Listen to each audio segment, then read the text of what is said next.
നമസ്കാരം, എല്ലാവർക്കും xylem P എസിലേക്ക് സ്വാഗതം. നിങ്ങൾ തമ്മിൽ കണ്ടതുപോലെ തന്നെ നമ്മൾ പ്രധാനപ്പെട്ട ഭരണഘടനാ ഭേദഗതികളാണ് ഇന്നത്തെ ക്ലാസ്സിൽ നോക്കാൻ പോകുന്നത്. അപ്പൊ നമ്മുടെ സിലബസ് ഇപ്പൊ നമ്മുടെ പി എസ് സിയുടെ ഇപ്പൊ +2 ലെവൽ ആണെങ്കിലും 10th ലെവൽ ആണെങ്കിലും ഒക്കെ പ്രധാനപ്പെട്ട ഭേദഗതികൾ എന്ന് പറഞ്ഞിട്ട് സിലബസിൽ കൊടുത്തിരിക്കുന്നത് ഈ പറയുന്നവയാണ്: 42, 44, 52, 73, 74, 86, 91. അപ്പം ഈ ഭേദഗതികളിൽ തന്നെ ഒരുപാട് കാര്യങ്ങൾ നടന്നിട്ടുണ്ട്. നമുക്കിപ്പോൾ എക്സാം പോയിന്റ് ഓഫ് വ്യൂ എല്ലാം പഠിക്കാൻ പറ്റില്ല. കുറച്ച് പ്രധാനപ്പെട്ടതാണ് നമ്മൾ എന്ത് ചെയ്യാൻ പോകുന്നത്, പറയാൻ പോകുന്നത്. ഇതിൽ തന്നെ 42 ഓൾറെഡി നമ്മൾ എന്ത് ചെയ്തിട്ടുണ്ട്, വീഡിയോ ചെയ്തിട്ടുണ്ട്. അപ്പൊ എന്ത് ചെയ്യുക, അതൊന്ന് കണ്ടുനോക്കുക. ഇന്നത്തെ ക്ലാസ്സിൽ നമ്മൾ 44 മുതലാണ് പറയാൻ പോകുന്നത്. പിന്നെ മറ്റൊരു പ്രത്യേകത എന്ന് പറയുന്നത്, നമ്മൾ ഇങ്ങനെ ഭേദഗതികൾ പറയല്ല, പകരം ഭേദഗതികളുമായിട്ട് ബന്ധപ്പെട്ട് പി എസ് സി ചോദിച്ചിട്ടുള്ള ഓരോ ചോദ്യത്തിലൂടെയാണ് നമ്മൾ എന്ത് ചെയ്യാൻ പോകുന്നത്, അപ്പൊ ഈ ഭേദഗതികൾ പറയുന്നത്. അപ്പൊ നമുക്ക് ആദ്യത്തെ ചോദ്യം നോക്കാം. എന്താ അവിടെ പറഞ്ഞിരിക്കുന്നത്? സ്വത്തവകാശം മൗലികാവകാശങ്ങളിൽ നിന്ന് എടുത്തു കളഞ്ഞ ഭരണഘടനാ ഭേദഗതി ഏതാണ്? വളരെ സിമ്പിൾ ആയിട്ട് നമുക്കറിയാം ഏതാണ്. 44ാം ഭേദഗതി. പി എസ് സി പണ്ട് തൊട്ടിട്ട് ഇന്നും സ്റ്റേറ്റ്മെന്റ് ഒക്കെ ആയി മാറിയതിനു ശേഷം പി എസ് സി എന്ത് ചെയ്തിട്ടില്ല, ഈ ചോദ്യം ഒഴിവാക്കിയിട്ടില്ല. എല്ലാ ചോദ്യം, ഒരു ഭൂരിഭാഗം ചോദ്യ പേപ്പറുകളിലും നമുക്ക് ഇന്നും എന്ത് ചെയ്യാൻ പറ്റും, ഈ ചോദ്യം കാണാൻ പറ്റും. സ്വത്തവകാശം മൗലികാവകാശത്തിൽ നിന്നും നീക്കം ചെയ്ത ഭേദഗതി ഏതാണെന്ന് ചോദിച്ചു കഴിഞ്ഞാൽ ഏതാണ്? അത് 44ാം ഭേദഗതിയാണ്. ഇനിയോ, അപ്പം ഈ സ്വത്തവകാശം എടുത്ത് ഒഴിവാക്കി അങ്ങ് ഭരണഘടനയ്ക്ക് പുറത്തിട്ടോ? ഇല്ല, ഭരണഘടനയിൽ തന്നെയുണ്ട്. പക്ഷെ ഇന്ന് എന്താണ്, ഒരു നിയമാവകാശം മാത്രമാണ്. എന്താണ്? നിയമാവകാശം മാത്രമാണ്. ഇനി ഏത് ആർട്ടിക്കിളിലാണ് ഇപ്പൊ ആളുള്ളത്, അതായത് സ്വത്തവകാശം ഉള്ളത് എന്ന് ചോദിക്കുകയാണെങ്കിൽ ആർട്ടിക്കിള് 300A നിലവിൽ സ്വത്തവകാശം ഉള്ളത്. ഭരണഘടന നിലവിൽ വരുന്ന സമയത്ത് എത്ര മൗലികാവകാശങ്ങൾ ഉണ്ടായിരുന്നു? 7 ഉണ്ടായിരുന്നു. ഈ പറഞ്ഞ 44ാം ഭേദഗതിയിലൂടെ ഏതാ വർഷം? 1978. 1978 എന്ത് ചെയ്തു? സ്വത്തവകാശത്തെ മൗലികാവകാശത്തിൽ നിന്നും എടുത്തിട്ട് നിയമാവകാശം മാത്രമാക്കി മാറ്റി. നിലവിൽ 300A ഉള്ളത്. അപ്പൊ മറ്റൊരു കാര്യം ഇവിടെ പഠിക്കേണ്ടത്, 44ാം ഭേദഗതി കാലത്തെ പ്രധാനമന്ത്രി ആരായിരുന്നു എന്നുള്ളതാണ്. ആരാണ്? മൊറാർജി ദേശായി. ആരാണ്? മൊറാർജി ദേശായി. ഇനിയോ, പ്രസിഡന്റ് ആരായിരുന്നു ഈ കാലയളവില് എന്ന് ചോദിച്ചു കഴിഞ്ഞാൽ അത് നമ്മുടെ നീലം സഞ്ജീവ റെഡ്ഡിയാണ്. നീലം സഞ്ജീവ റെഡ്ഡി. അപ്പം ഇതെങ്ങനെ ആലോചിക്കാം? കാരണം 42ാം ഭേദഗതി കാലത്ത് പ്രധാനമന്ത്രി ഇന്ദിരാഗാന്ധിയും പ്രസിഡന്റ് ഫക്രുദ്ദീൻ അലി അഹമ്മദും, 44ാം ഭേദഗതി കാലത്ത് പ്രധാനമന്ത്രി മൊറാർജി ദേശായി ആണ്, പ്രസിഡന്റ് നീലം സഞ്ജീവ റെഡ്ഡി. അപ്പൊ 44 നീലം, ഒരു ലാ എന്ന് പറഞ്ഞൊരു കണക്ഷൻ എന്ത് ചെയ്യാം, നമുക്കിവിടെ പ്രസിഡന്റ് ആലോചിക്കാം. ഇനി അത് കൂടാതെ പ്രധാനപ്പെട്ട മറ്റൊരു കാര്യം ഈ അടുത്ത് നടന്ന +2 ലെവൽ എക്സാമിനും ചോദിച്ചിട്ടുണ്ടായിരുന്നു. ലോകസഭയുടെയും സംസ്ഥാന നിയമസഭകളുടെയും കാലാവധി 5 വർഷത്തിൽ നിന്നും 6 വർഷത്തിലോട്ടാക്കിയത് ഏത് ഭേദഗതിയാ? 42ാം ഭേദഗതിയാ. നമ്മൾ അത് ഓൾറെഡി 42ാം ഭേദഗതി പറഞ്ഞിരുന്നു. ഇനി ഇത് തിരിച്ചിട്ട് നിലവിൽ ഇപ്പൊ 6 വർഷമാണോ ഇതിന്റെയൊക്കെ കാലാവധി? അല്ല, 5 വർഷം തന്നെയാണ്. അപ്പൊ പഴയ പോലെ ഈ ലോകസഭയുടെയും സംസ്ഥാന നിയമസഭകളുടെയും കാലാവധി 6 വർഷത്തിൽ നിന്നും തിരികെ 5 വർഷത്തിലേക്കാക്കിയ ഭേദഗതി ഏതാണെന്ന് ചോദിച്ചാലും ഏത് തന്നെയാണ്? ഇതേ 44ാം ഭേദഗതി തന്നെയാണ്. ഇനി മറ്റൊരു കാര്യം പറയാണ് എന്നുണ്ടെങ്കിൽ, നമ്മുടെ ഭരണഘടന നിലവിൽ വരുന്ന സമയത്ത് ദേശീയ അടിയന്തരാവസ്ഥ പ്രഖ്യാപിക്കാനുള്ള കാരണങ്ങൾ എന്ന് പറയുന്നത് യുദ്ധം, ബാഹ്യ ആക്രമണം, ആഭ്യന്തര അസ്വസ്ഥത എന്നിവയായിരുന്നു. അപ്പൊ നമുക്കറിയാം 1975 അടിയന്തരാവസ്ഥ പ്രഖ്യാപിച്ചത് ഈ പറഞ്ഞ ആഭ്യന്തര അസ്വസ്ഥത എന്നുള്ള കാരണം ഉപയോഗിച്ചുകൊണ്ടാണ്. അപ്പോൾ അതിനുശേഷമാണ് മനസ്സിലായത് ഈ ആഭ്യന്തര അസ്വസ്ഥത എന്ന് പറയുന്നത് എന്ത് ചെയ്യാം, ആ വാക്ക് എക്സ്പ്ലോയിറ്റ് ചെയ്യപ്പെടാം. പലപ്പോഴും അത്രയും അത്യാവശ്യമുള്ള സാഹചര്യത്തിൽ മാത്രമേ എന്ത് പ്രഖ്യാപിക്കാൻ പാടുള്ളൂ അടിയന്തരാവസ്ഥ പ്രഖ്യാപിക്കാൻ പാടുള്ളൂ. അപ്പൊ അതിന്റെ ഒരു ദൂഷ്യവശങ്ങളെ കുറിച്ച് ആ വാക്ക് പലപ്പോഴും തെറ്റിദ്ധരിക്കപ്പെടാനും അല്ലെങ്കിൽ ചൂഷണം ചെയ്യപ്പെടാനുള്ള സാധ്യത ഉണ്ടെന്ന് മനസ്സിലാക്കിയതിനെ തുടർന്നിട്ട് എന്ത് ചെയ്യുന്നു, 44-ാം ഭേദഗതിയിലൂടെ ആ ആഭ്യന്തര അസ്വസ്ഥത എന്ന വാക്കിന് പകരം എന്താക്കി മാറ്റി, സായുദ്ധ കലാപം എന്നാക്കി മാറ്റിയിട്ടുണ്ട്. അപ്പൊ പ്രധാനപ്പെട്ട കാര്യങ്ങൾ മാത്രമേ നമ്മൾ എന്ത് ചെയ്യുന്നുള്ളൂ, പറയുന്നുള്ളൂ. ഇനി അടുത്ത ക്വസ്റ്റ്യൻ നോക്കുക. ഈ പറയുന്ന നമ്മുടെ ക്വസ്റ്റ്യൻ എന്താ നോക്കുക. താഴെ പറയുന്ന പ്രസ്താവനകളിൽ ശരിയോ തെറ്റോ എന്ന് പരിശോധിക്കുന്ന, ശരിയാണ് തെറ്റാണ് എന്ന് പറയുന്നില്ല. പക്ഷെ നമുക്ക് നോക്കിക്കേ, ആൻസർ ഓപ്ഷനിലേക്ക് നോക്കുന്ന സമയത്ത് ഇവിടെ ശരി മാത്രമേ ഉള്ളൂ. അപ്പൊ നമ്മൾ ഇവിടെ ആദ്യം ഒന്ന് എന്ത് ചെയ്യുന്നു, പെട്ടെന്ന് കൺഫ്യൂഷൻ ആക്കുന്നു, ശരി തെറ്റോ. അപ്പൊ തന്നെ നമ്മൾ ഓൾറെഡി പാനിക് ആണ്, എക്സാമിന്റെ സമയത്ത് നമുക്ക് ടെൻഷൻ ഉണ്ട്.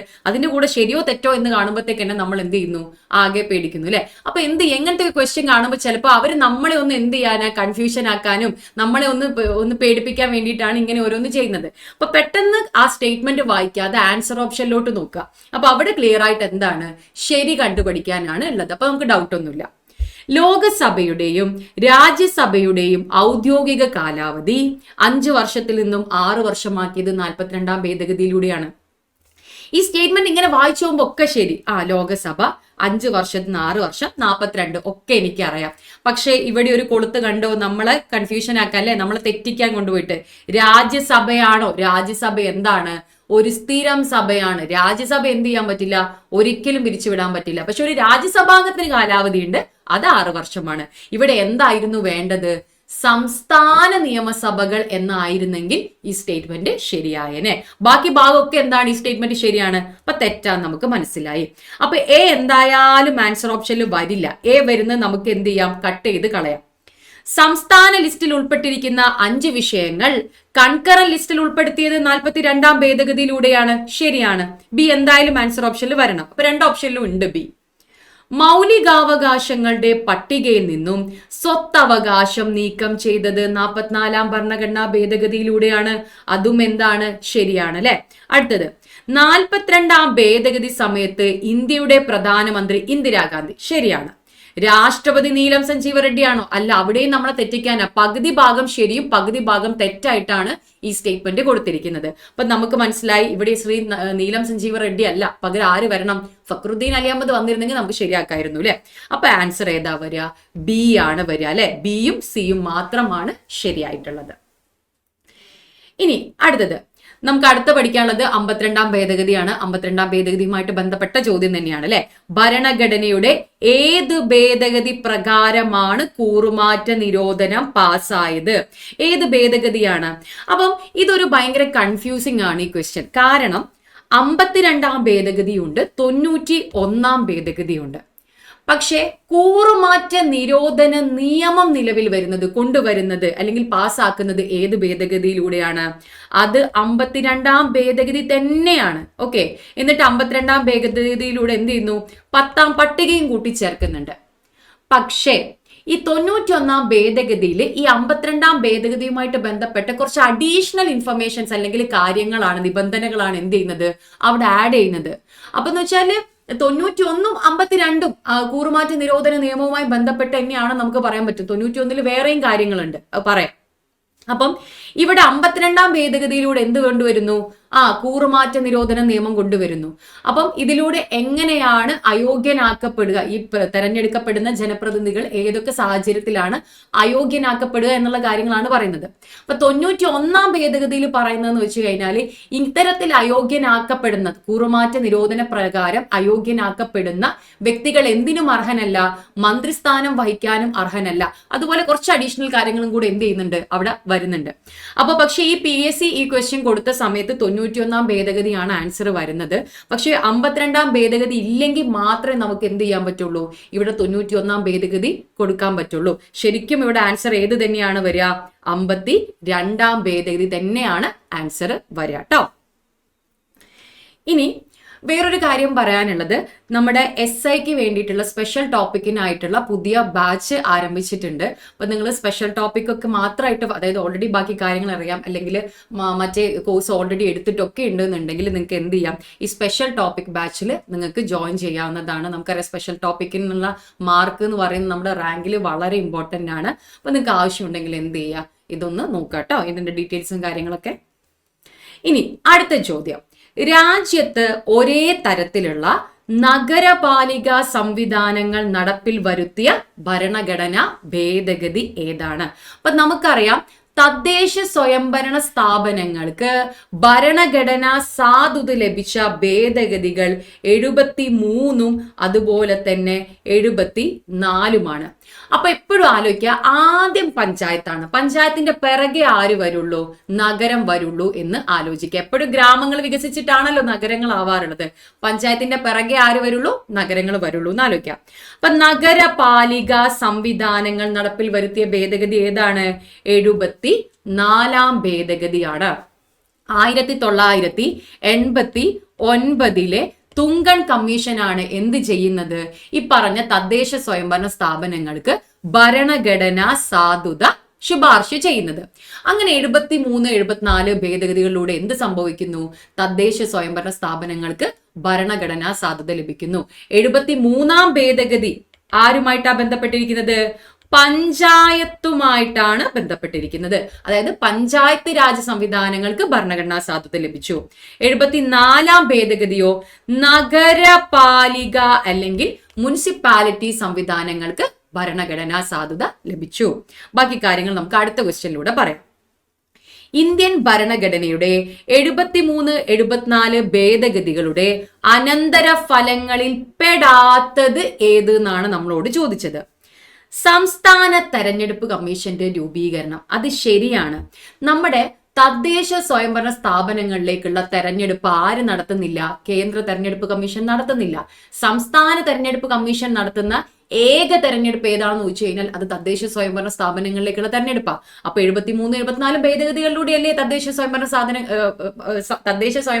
സ്ഥാപനങ്ങൾക്ക് ഭരണഘടനാ സാധുത ലഭിച്ചത്. അപ്പൊ ആ തെരഞ്ഞെടുപ്പ് നടത്താനുള്ള സംസ്ഥാന തെരഞ്ഞെടുപ്പ് കമ്മീഷനും അപ്പോഴായിരിക്കില്ലേ രൂപീകരിച്ചിട്ടുണ്ടാവുക? അതെ, ശരിയാണ്. 10ാം പട്ടികയൊന്നും കൂട്ടിച്ചേർത്തില്ല. പിന്നെ എത്രയാ കൂട്ടിച്ചേർത്തത്? 11ാം പട്ടികയാണ് 73ാം ഭേദഗതിയിലൂടെ കൂട്ടിച്ചേർത്തത്. ഇനിയോ 74ാം ഭേദഗതിയിലൂടെ 12ാം പട്ടികയുമാണ് കൂട്ടിച്ചേർക്കുന്നത്. അപ്പൊ പെടാത്തത് ഏതാണ്? 2 മാത്രമാണ്. അപ്പൊ നമുക്കൊന്ന് നോക്കാം. 73, 74. 73 എന്താണ്? പഞ്ചായത്തി രാജ് അല്ലെ, പഞ്ചായത്തി രാജ്. ഇനിയോ 74 എന്താണ്? നഗരപാലിക അല്ലെ, നഗരപാലിക അല്ലെങ്കിൽ മുനിസിപ്പാലിറ്റി. 73ലൂടെ കൂട്ടിച്ചേർത്ത പട്ടിക ഏതാണെന്ന് ചോദിച്ചു കഴിഞ്ഞാൽ 11 അപ്പം പട്ടിക 11 പഞ്ചായത്ത്, എല്ലാം പാ ആണല്ലോ. പട്ടിക 11 പഞ്ചായത്ത്. എപ്പോഴും പഞ്ചായത്ത് കഴിഞ്ഞിട്ടേ ആര് വരുള്ളൂ? നഗരം വരുള്ളൂ എന്ന് ആലോചിക്കുക. അപ്പം 12ാം പട്ടികയാണ് 74ാം ഭേദഗതിയിലൂടെ 74ാം ഭേദഗതിയിലൂടെ കൂട്ടിച്ചേർത്തത്. 11ാം പട്ടികയാണ് 73ാം ഭേദഗതിയിലൂടെ കൂട്ടിച്ചേർക്കുന്നത്. ഇനി ഭാഗോ 73ാം ഭേദഗതിയിലൂടെ ഭാഗം 9 കൂട്ടിച്ചേർക്കുന്നതെങ്കിൽ 74ാം ഭേദഗതിയിലൂടെ ഭാഗം 9 കൂട്ടിച്ചേർക്കുന്നു. അപ്പൊ 73ാം ഭേദഗതി പഞ്ചായത്ത് രാജിനെ സംബന്ധിക്കുന്നു. പട്ടിക 11 ഭാഗം 9. ഇനി 74 നഗരപാലിക അല്ലെ, നഗരപാലിക സംവിധാനങ്ങൾക്ക് ഭരണഘടനാ സാധുത ലഭിച്ചു. പട്ടിക എത്രയാ വരുന്നത്? 12 ഭാഗം 9 ആണ്. ഇനി അടുത്ത ക്വസ്റ്റ്യൻ, 44ാമത് ഭേദഗതിയിലൂടെ മതേതരത്വം എന്ന ആശയം ഭരണഘടനയുടെ ആമുഖത്തിൽ കൂട്ടിച്ചേർക്കപ്പെട്ടു. ശരിയാണോ തെറ്റാണ് നമുക്കറിയാം. ആമുഖവുമായിട്ട് ബന്ധപ്പെട്ട ഒരേ ഒരു ഭേദഗതിയേ ഉള്ളൂ, അത് 42ാം ഭേദഗതിയാണ്. അതിലൂടെയാണ് എന്ത് ചെയ്യുന്നത്? 3 വാക്കുകൾ കൂട്ടിച്ചേർക്കുന്നത്. തെറ്റാണ് നമുക്ക് മനസ്സിലായി. 52ാമത് ഭേദഗതിയിലൂടെയാണോ മൗലിക കടമകൾ ഉൾപ്പെടുത്തിയിരിക്കുന്നത്? തെറ്റാണ് നമുക്കറിയാം. അതേതാണ്? 42ാം ഭേദഗതിയിലൂടെയാണ് മൗലിക കടമകളും കൂട്ടിച്ചേർക്കുന്നത്. 73ാം ഭേദഗതി പഞ്ചായത്ത് രാജ് സമ്പ്രദായം നടപ്പിലാക്കി. ശരിയാണ്. 74-ാം ഭേദഗതി നഗരപാലികാ ബിൽ നടപ്പിലാക്കി. ശരിയാണ്. അപ്പൊ നമ്മളോട് ശരി കണ്ടുപിടിക്കാനല്ലേ പറഞ്ഞത്? ഏതൊക്കെയാണ് ശരി? 3ഉം 4ഉമാണ് ശരിയായിട്ടുള്ളത്. 1ഉം 2ഉം എന്താണ്? തെറ്റാണ് എന്നും നമുക്ക് മനസ്സിലായി. ക്ലിയർ അല്ലേ? അടുത്തത്, ഇന്ത്യൻ ഭരണഘടനയുടെ 86-ാം ഭേദഗതിയുമായി ബന്ധപ്പെട്ട തെറ്റായ പ്രസ്താവനയാണ് നമ്മളോട് കണ്ടുപിടിക്കാൻ പറഞ്ഞത്. സ്ഥിരം വരുന്ന ഒരു ഭേദഗതിയാണ് എന്ത്? 86-ാം ഭേദഗതി എന്ന് പറയുന്നത്. നോക്കാം. ഈ ഭേദഗതിയിലൂടെ 6 വയസ്സ് മുതൽ 14 വയസ്സ് വരെയുള്ള കുട്ടികൾക്ക് സൗജന്യവും നിർബന്ധിതവുമായ വിദ്യാഭ്യാസം മൗലികാവകാശമായി പ്രഖ്യാപിച്ചു. ഈ ഭേദഗതിയിലൂടെ 21A വകുപ്പ് ഭരണഘടനയിലേക്ക് കൂട്ടിച്ചേർത്തു. 21A എന്ന് പറയുന്നത് 6 മുതൽ 14 വയസ്സ് വരെയുള്ള കുട്ടികൾക്ക് നിർബന്ധവും സൗജന്യവുമായ വിദ്യാഭ്യാസം ആരുറപ്പ് നൽകണം? രാഷ്ട്രം ഉറപ്പ് നൽകണമെന്ന് പറയുന്നത്. കുട്ടികൾക്ക് വിദ്യാഭ്യാസം നൽകുക എന്നത് രക്ഷാകർത്താക്കളുടെ കടമയായി. ശരിയാണ്. 42-ാം ഭേദഗതിയിലൂടെയാണ് മൗലിക കടമകൾ കൂട്ടിച്ചേർത്തത് നമുക്കറിയാം. പക്ഷെ അന്ന് 10 മൗലിക കടമകളെ കൂട്ടിച്ചേർക്കുന്നുള്ളൂ. 11ാമത്തെ മൗലിക കടമ കൂട്ടിച്ചേർക്കുന്നത് എപ്പോഴാണ്? ഇതേ 86-ാം ഭേദഗതിയിലൂടെയാണ്. അവിടെ എന്താ പറയുന്നത്? ഇപ്പറഞ്ഞ 6 മുതൽ 14 വയസ്സ് വരെയുള്ള കുട്ടികൾക്ക് വിദ്യാഭ്യാസം ഉറപ്പുവരുത്തേണ്ടത് ആരുടെ കടമയാണ്? രക്ഷിതാക്കളുടെ കടമയാണ് എന്ന് പറയുന്നു. ഈ ഭേദഗതി പാസ്സാക്കിയത് 2014 പിന്നെ എത്രയാണ്? 2002 അപ്പൊ തെറ്റാകെ 4 മാത്രമേ ഉള്ളൂ. അപ്പൊ നമ്മള് 42 ഓൾറെഡി പറഞ്ഞിരുന്നു, 44 കഴിഞ്ഞു, 52 കഴിഞ്ഞു, 73ഉം 74ഉം നമ്മൾ പറഞ്ഞു, 86-ാം ഭേദഗതിയും നമ്മൾ പറഞ്ഞു. ഇനി 91-ാം ഭേദഗതിയാണ് നമ്മൾ പറയാൻ പോകുന്നത്. ഭരണഘടനയുടെ 91-ാം ഭേദഗതിയുമായി ബന്ധപ്പെട്ട ശരിയായ പ്രസ്താവനകൾ ഏവ? 91-ാം ഭേദഗതി കൊണ്ടുവരുന്നത് 2003 ഈ ഭേദഗതി നിലവിൽ വരുന്നത് എപ്പോഴാണ്? 2004 കേന്ദ്ര മന്ത്രിസഭയിൽ പ്രധാനമന്ത്രി ഉൾപ്പെടെ ലോകസഭാംഗങ്ങളുടെ 15% മന്ത്രിമാർ കൂടാൻ പാടില്ല എന്ന് പറയുന്നുണ്ട്. ശരിയാണ്. ഈ ഭേദഗതി മുന്നോട്ട് വെച്ച കമ്മിറ്റിയുടെ ചെയർമാൻ പ്രണബ് മുഖർജിയാണ്. ഈ ഭേദഗതി സംസ്ഥാന മന്ത്രിസഭയ്ക്കും ബാധകമാണ്. ശരിയാണ്. എന്താ ഈ ഭേദഗതിയിലൂടെ പറയുന്നത്? കേന്ദ്ര മന്ത്രിസഭയിൽ പ്രധാനമന്ത്രി ഉൾപ്പെടെ മന്ത്രിമാരുടെ എണ്ണം എന്തിൽ കൂടാൻ പാടില്ല? ലോകസഭയുടെ 15% കൂടാൻ പാടില്ല. അതുപോലെ തന്നെ സംസ്ഥാന മന്ത്രിസഭ നോക്കുകയാണെങ്കിലോ മന്ത്രിമാരുടെ എണ്ണം എന്ന് പറയുന്നത് മുഖ്യമന്ത്രി ഉൾപ്പെടെ സംസ്ഥാന നിയമസഭയുടെ 15% കൂടാൻ പാടില്ല എന്നും പറയുന്നു. അപ്പൊ ഇത് ലോകസഭയ്ക്കും ബാധകമാണ്, പിന്നെയോ സംസ്ഥാന നിയമസഭകൾക്കും ബാധകമാണ്. ഈ സ്റ്റേറ്റ്മെന്റ് ശരിയാണ്. പിന്നെ മറ്റൊരു കാര്യം ഞാൻ പറഞ്ഞു, 91-ാം ഭേദഗതിയിലൂടെ എന്ത് ചെയ്യുന്നുണ്ട്? കൂറുമാറ്റ നിരോധന നിയമവുമായി ബന്ധപ്പെട്ട അഡീഷണൽ വ്യവസ്ഥകളും കൂടെ ആഡ് ചെയ്യുന്നുണ്ട്.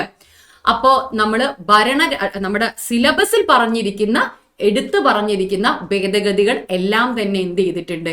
ഇപ്പോ പറഞ്ഞിട്ടുണ്ട്. അപ്പോൾ ഇത് മാത്രമല്ല, PSC അല്ലാതെ ഇപ്പൊ 101, 102, 103, 104, 105, 106 ഒക്കെ ഉണ്ട്. നമുക്കറിയാം 97-ാം ഭേദഗതി ഉണ്ട്.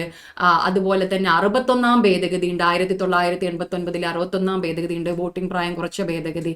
അപ്പൊ ഈ ഒരു അഡീഷണൽ ഭേദഗതികളോട് ഒന്ന് എന്ത് ചെയ്യുക? നിങ്ങൾ നോക്കി പോവാ. പക്ഷെ സിലബസിൽ പറഞ്ഞിരിക്കുന്ന ഭേദഗതികൾക്ക് ഒന്ന് പ്രയോറിറ്റി കൊടുത്ത് പഠിക്കുകയും ചെയ്യുക. അപ്പൊ ഇന്നത്തെ ക്ലാസ്സിൽ പറഞ്ഞിരിക്കുന്ന കാര്യങ്ങൾ മനസ്സിലായി എന്ന് വിചാരിക്കുന്നു. അപ്പൊ നമുക്ക് എന്ത് ചെയ്യാം? മറ്റൊരു വീഡിയോ ആയിട്ട് കാണാം. അപ്പൊ എക്സാമിനോട് അടുത്ത് ഇപ്പം ഇനി നിങ്ങളെ എക്സാം ഓറിയന്റഡ് ആയിട്ടുള്ള ഒരുപാട് വീഡിയോകൾ വരും. അപ്പം നിങ്ങൾക്ക് എന്ത് ചെയ്യാം? ഒന്ന് യൂട്യൂബ് ചാനൽ സബ്സ്ക്രൈബ് ചെയ്ത് വെക്കാം. അപ്പൊ പെട്ടെന്ന് ആ ഒരു ബെല്ലൈക്കണൊക്കെ ഒന്ന് ക്ലിക്ക് ചെയ്ത് വെച്ച് കഴിഞ്ഞാൽ പെട്ടെന്ന് തന്നെ നോട്ടിഫിക്കേഷനും കാര്യങ്ങളൊക്കെ വരും. അപ്പോൾ നന്നായിട്ട് പഠിക്കുക. Thank you.